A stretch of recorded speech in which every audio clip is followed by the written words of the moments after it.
You might all have heard about Himalaya Drug Company. They use plants to extract several drugs, but it involves the use of water. Let's start.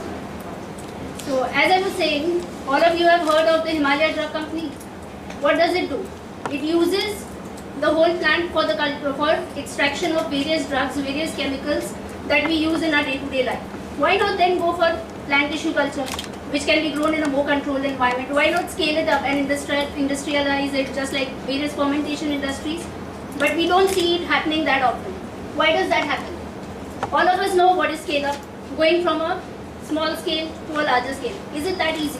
Just taking a small reactor, taking it to a larger level and replicating the results. That's not possible. Several factors, the impeller speed, the power per unit volume, KLA, mixing time, all interrelated to one another. But this is for the microbial cultures.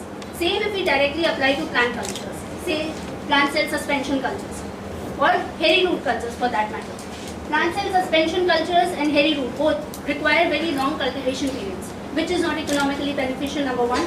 Number two, more contamination prone compared to the normal bacterial cultures. The same knowledge of the bacterial cultures or microbial cultures rather cannot be applied directly to the plant tissue culture. Why is that so? Root morphology, first thing, heterogeneous growth, which leads to problems in inoculation since it has very fine root hairs. What happens is that root hair poses an additional barrier to mass transfer. So there is one thick root, it has several layers. Apart from that there are root hairs. So the oxygen has to transfer all the way from the medium to the root hairs and eventually to various layers of the plant cell till it reaches the center. That is one problem.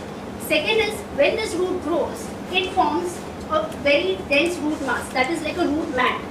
So the oxygen in the reactor has to pass through the root mat and reach the center. So not only the tissue, within the tissue, but through the entire root mass, passing the oxygen is also difficult.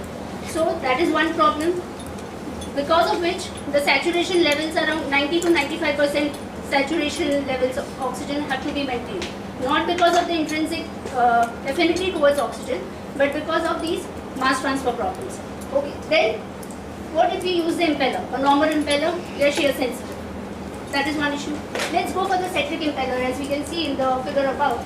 If we go for a centric impeller, which is comparatively less shear sensitive, but there are several root lines, derived from various species, which are very shear sensitive and cannot survive even in presence of a centric impeller.